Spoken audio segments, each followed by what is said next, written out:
Make every night a wonderful journey, no matter where you are. Good night, sweet dreams. The first story, dead simple. It was about 7:30 p.m. when I drove into Pleasant Creek. Never was there a more ironic name for a town ever created, except perhaps for some of those dismal little towns along the southern coast of Australia, like Mount Hope or Coffin Bay. Towns obviously settled by convicts or castaways. I was a castaway in my own right, running from my terrible past. The news hadn't reached the local radio stations yet, and for that, I was grateful. Pleasant Creek was a hunting town, nestled somewhere in heart of northern Ontario. Where exactly wasn't much of a mystery to the townsfolk, as it was the mapmakers who placed all the towns and villages on those impossible to fold sheets. It seems as though someone neglected to include Pleasant Creek on the map. I found it just off the Trans-Canada Highway, somewhere about 60 kilometers north of Kapuskasing. I stepped out of my rapidly aging Intrepid. I had put many miles on it and it was beginning to show. The transmission had begun to overheat, and after driving any distance now, it felt like something kicked me in the ass when I slowed to a stop. The poor old beast needed her beauty rest. After every hour of driving, she would need to rest for at least 20 minutes before I even thought of getting out of first gear. Driving it had become a nightmare. But it served me well in the past, and I was not quite ready to part with it just yet. I stretched my arms high in the air and took a deep whiff of air. The smell of asphalt and gasoline mingled with the sweet odor of pine needles and ripening blueberries. Some days I really missed the north. I craned my neck and surveyed the locale. It was a quaint town. On the outside, probably only about a dozen or so families lived in the dilapidated houses. The town's only business was a gas station. There was also a grocery store and a hunting lodge. Only one gas pump, with globe atop cracked and faded, provided service to the locals. It looked as though it had transported through time from the 50s. I half expected a team of sharply dressed gas jockeys to come pouring out of the store. "Check your oil, sir," one would ask as another checked my tire pressure and another cleaned my window. There was no pit crew for my gasping Intrepid. Instead, I had to flip open my own gas door and unscrew my gas cap.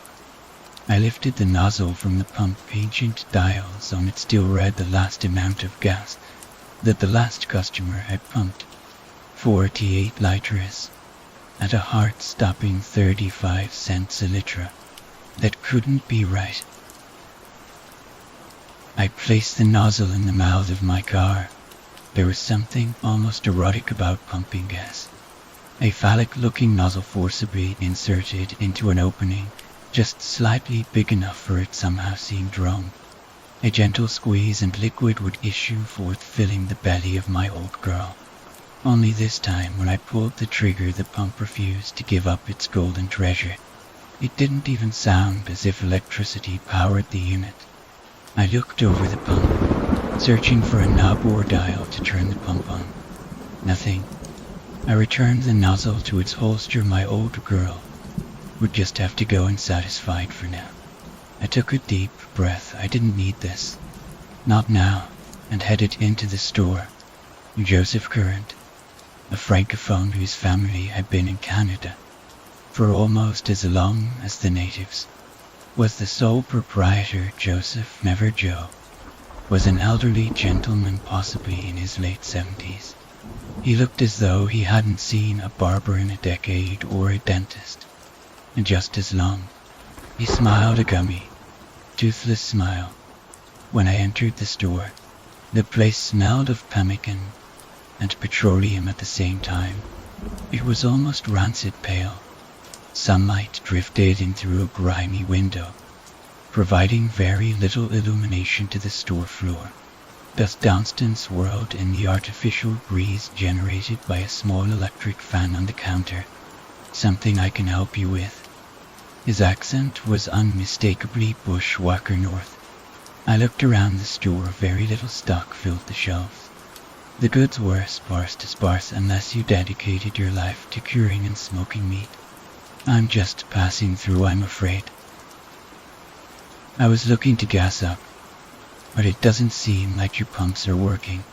They ain't worked since 88, eh? INT had much call for them. I picked up a bag of seasoning salt and looked at the price. I wasn't interested in seasoning salt. I just felt as though I needed to touch something. I gingerly placed the seasoning salt back in its place, careful to try to line it up in the void of dust where it once sat.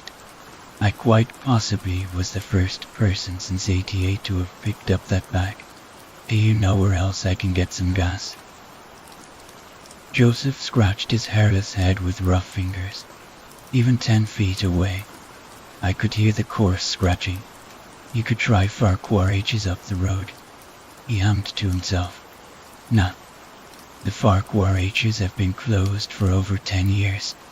How far are you willing to go? My gas light had just turned on when I came into town. I had another 60 kilometers or so, but for some reason, I didn't want to let Joseph know that. I don't know, probably about an hour or so. Cap is just up the road, don't you know? Why don't you go up there? Thanks, I said, then added, I just came from there. Under my breath, Joseph hadn't heard me and turned back to his well-worn magazine. I left Current Goods and Outfitters and stood on the stoop looking at the dense forest. Just beyond my tired old girl, an unnamed county road wound its way through the foothills of the Canadian Shield and disappeared into the dark wilderness. Back the other way, the way I came was my old life. I wasn't too eager to head back that way. I walked back to my car, dragging my heels into the dry earth, watching the wisps of dust kick up from my feet and tiny pebbles scattered their way tracing little roads in the dirt before of me. A cool breeze found its way down the road and across my back despite the mid-July heat. Was on its way early for up here even though it was late in the day. The sun still hung high in the sky. I got back in my car. After a few minutes idle, the air inside began to warm up. The coolness of the air conditioner would be a welcome feeling. I turned the ignition, the engine whirred and sputtered, but did not catch. I groaned. I could already feel my blood pressure beginning to rise. I tried again.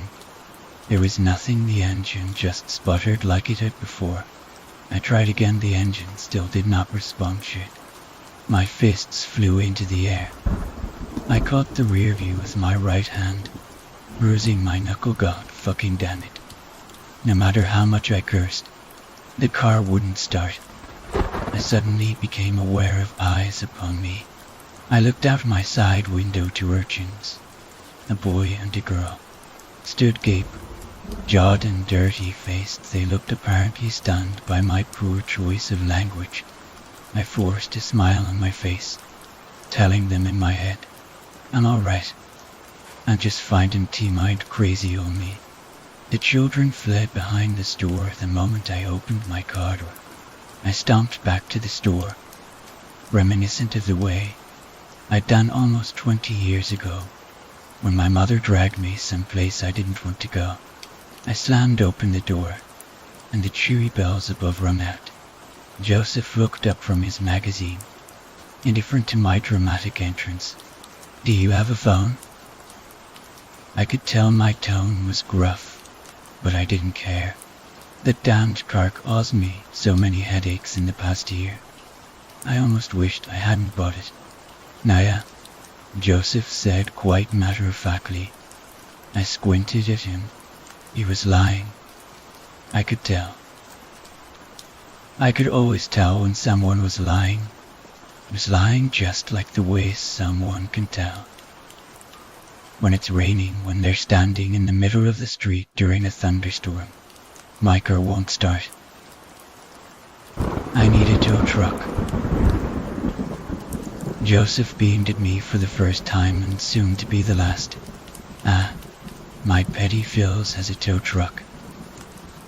I'll telephone him, and he'll be right over to fix you up good. I slowly walked towards the counter. I thought you didn't have a phone, I reminded him. He smiled toothless-sly at me aimed for public use. Joseph disappeared into a back room concealed by a dusty red curtain. He hadn't disappeared far as I heard him pick up a telephone receiver and dial.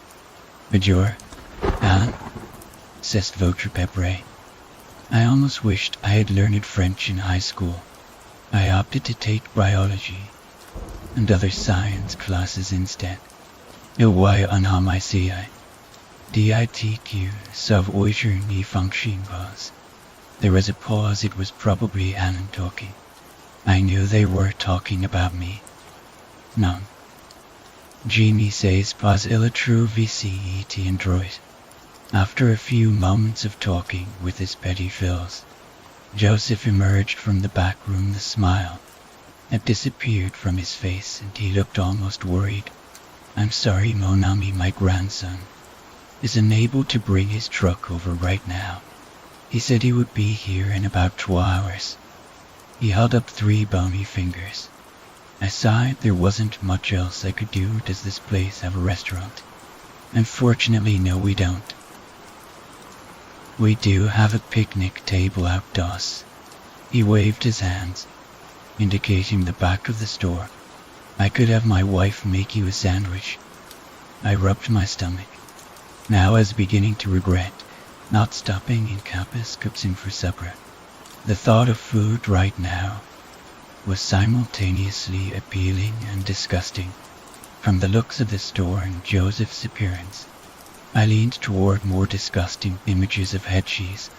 Pumpernickel danced in my head. My stomach turned. Thank you, but I'll be fine. Do you have some bottled water? Joseph laughed at the comment. Who drinks water out of bottles? If you're thirsty, I can get you some water from the tap. I sneered, but my body needed something to sustain itself for the next 3 hours. That'll be fine. You say the picnic tables are out back. Joseph pointed the way, and I found my way to the rear of the store. The view was spectacular. Current Goods and Outfitter stood atop a steep cliff. Below, almost 100 feet down, the floor was carpeted green with spruce trees. I hadn't noticed how high up I had actually driven until this beauty greeted me. The vicinity directly behind the store was far less appealing. The stench of a dumpster, which was overflowing with rotting garbage bags, overpowered any aroma that would have come from the forest far below. Bald tires of varying sizes piled next to the dumpster. Wrappers from chocolate bars and pop cans lay strewn across the area directly under the table, making it impossible for me to place my feet anywhere comfortably. I tried to distract myself from the mess around me by gazing back into the deep wilderness. I almost longed running free in the woods. My mind must have drifted further than I imagined, for when I swung back to reality, the 2 children stood directly in front of me. They giggled and whispered to each other. It was apparent now they were brother and sister, possibly only a year apart and looking about 6 or 7 years old.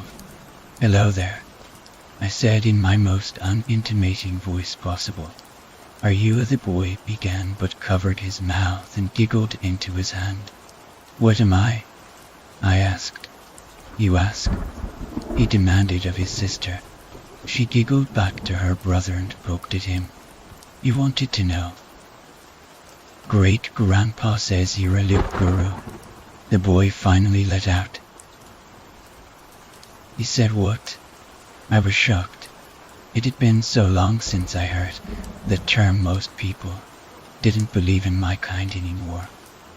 Those who did were too afraid to say anything for fear that doctors locked them away.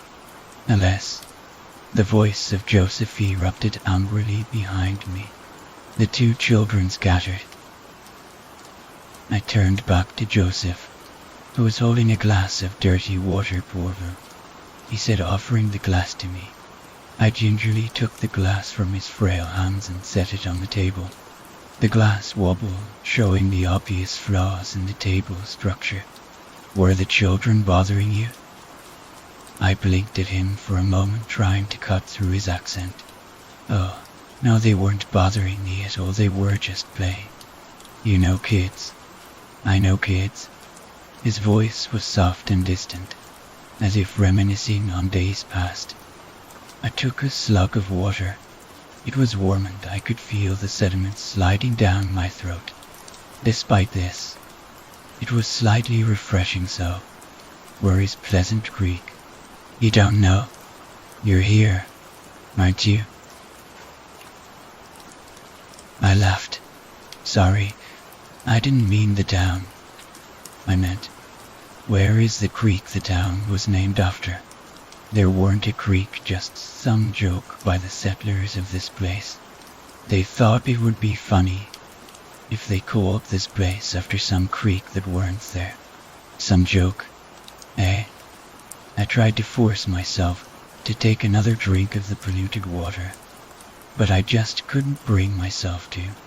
I pushed my glass aside. Joseph looked at the glass, then at me. Is there something wrong with the water? No. No. Well, it's just a bit dirty. Jesus.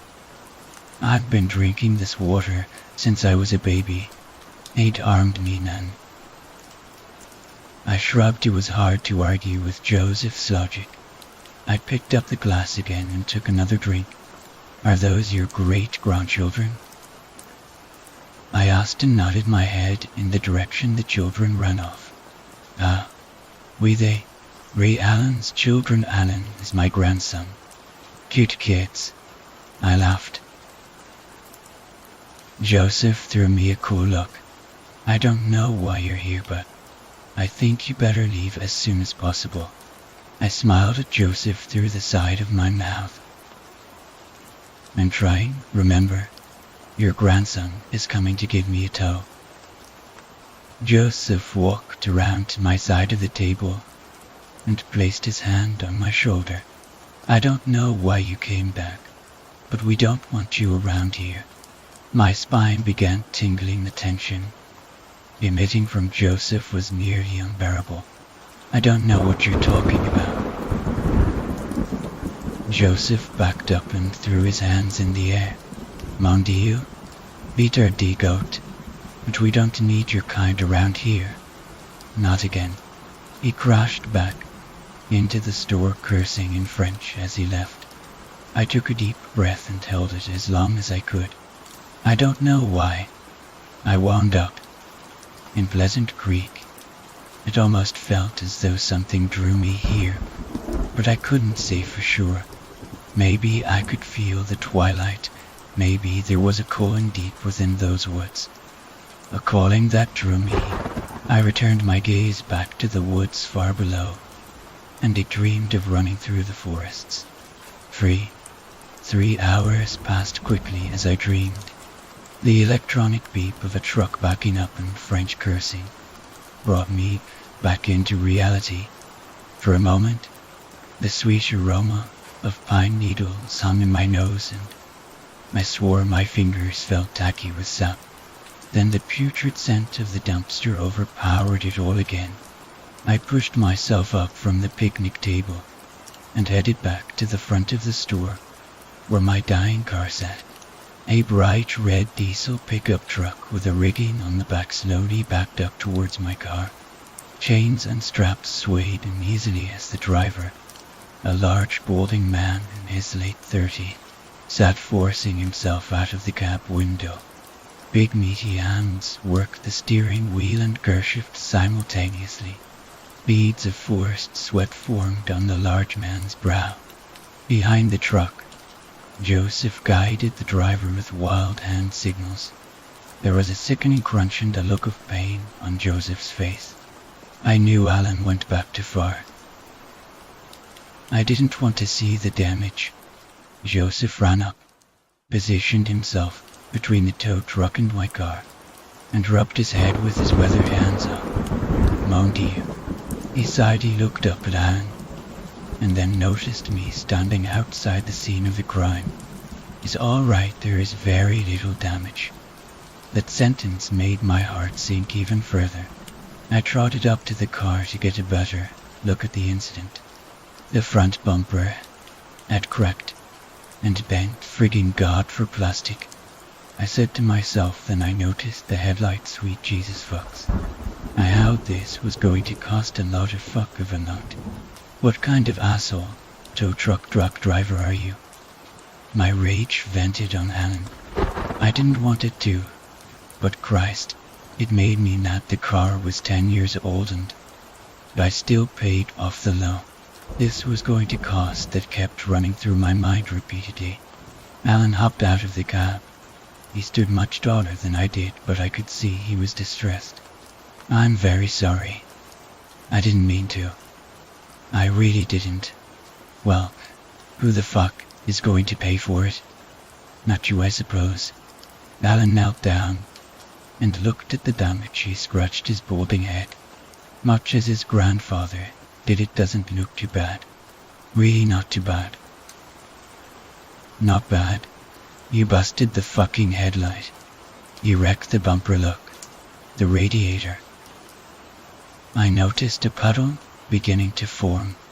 Rivulets of anti-flies began working their way through the dirt, forming a completely new world of lakes and rivers for the ants that crawled by. That's about when it happened, by God. I didn't want it to happen, but it did. Much like it did every other time.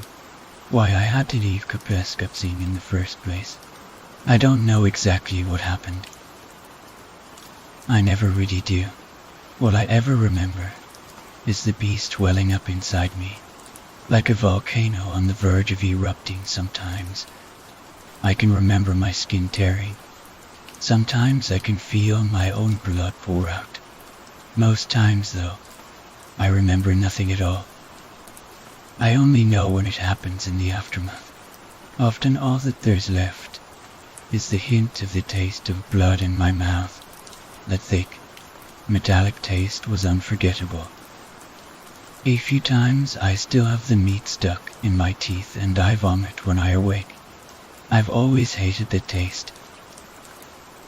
I once heard that the taste of pork is the closest approximation to the taste of human flesh. What is it the cannibals call human long pig? Credited to Bryce V. Shiro. The second story, city laborer. I can't say I liked my job. Really. City laborer is basically a cheapest title for poor indentured asshole with no options and no future. That's what you get for dropping out of high school. I made a serious mistake a few weeks ago. I pissed off my boss, Royally C. He had told us something when drunk. Something no one was supposed to know. Especially his wife, you know. Well, see, I might have snitched to his old lady, because he was a total prick. I never figured the old wench would remember me from a Christmas party and drop my name during the divorce proceedings. So I got a new work assignment down in the tunnels. It's the place we poor pricks call the Deep, cause it was connected to the old nuke research facility under New York. You kiddies never heard of those. Well, city workers know shit most people have never heard of. I was supposed to go down there and repair an electrical substation or some shit. Well, I got my tools, went to the manhole closest to the deep entrance, and climbed into the shit-scented glory of my job. The tunnels were nasty. Man, not many people went down here. See, I didn't even know there was a substation down there until I got handed the map of the area. Got to the deep entrance. a big old military door that I had to slide some key card for to enter. I knew my boss was pissed right then. I was worried, I'll admit, but I ain't real smart. So I went in the door, and got a bit more worried when the door shut behind me. But I figured, old military facility and stuff, whatever. Well, I walked down the hall and did everything, followed the map, past some old rooms and stuff, flashlight playing over walls and doors. I passed another bulkhead. That was when I realized my mistake. Man, the bulkhead was part of a door. A huge door that closed behind me with startling finality. The lights came on. Then a man spoke to me.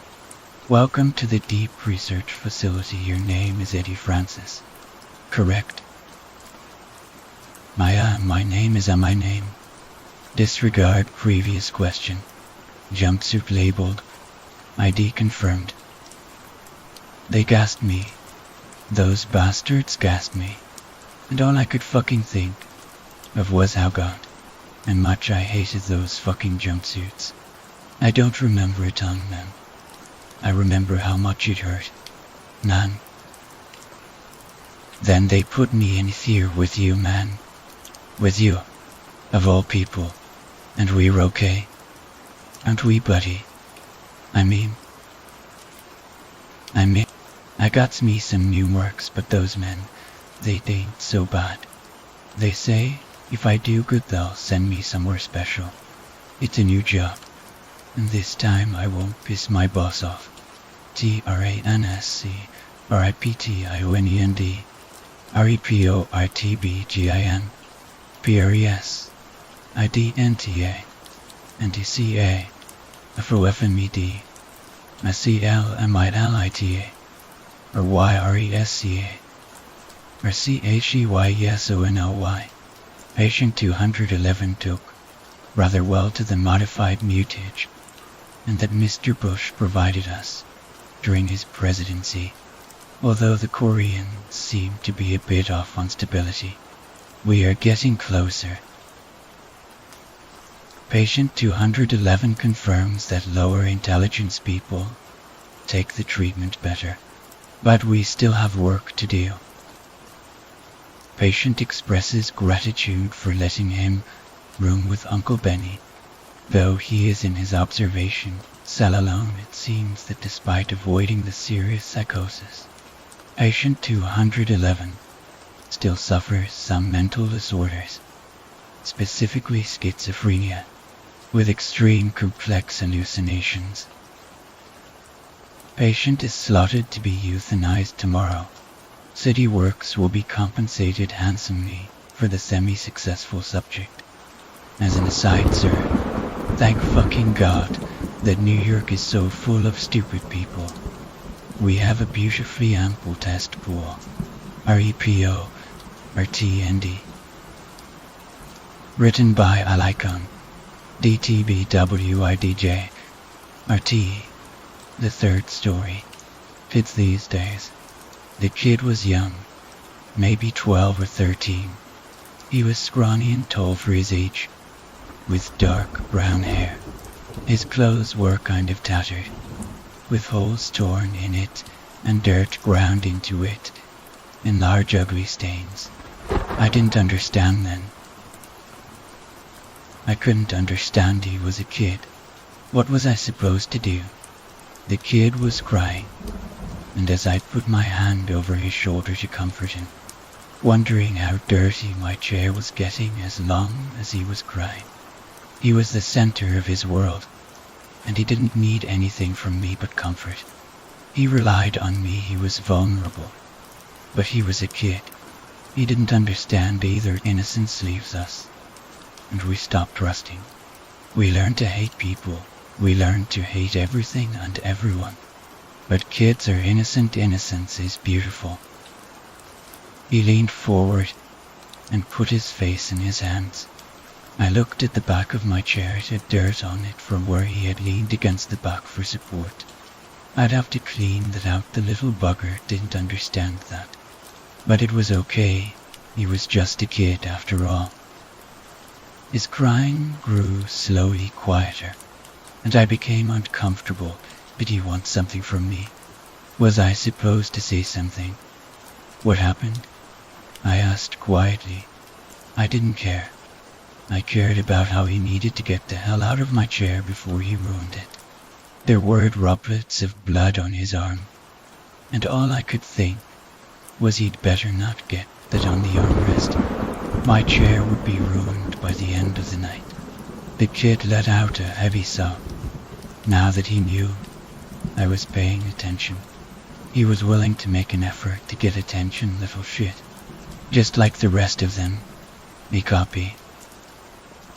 A phony. A faker. You know, all of our body cells die and get replaced. All of them. This little shit wasn't using the same body he was born with. You know that. He was leaving skin cells all over the place. My house, my floor, my chair. This kid was everywhere, trying to leave part of him behind. Immortalize himself. Selfish. My dad, the kid choked out around tears. He fell asleep like always, but when he fell asleep, a man came and the kid sobbed again. A sickening choking sound. He came in through the front door. We never lock it. We never had to. The man killed Dad and he came at me. He caught me and he hit me and he told me he was gonna. He stopped and just started to cry again. I wondered if the man followed the boy.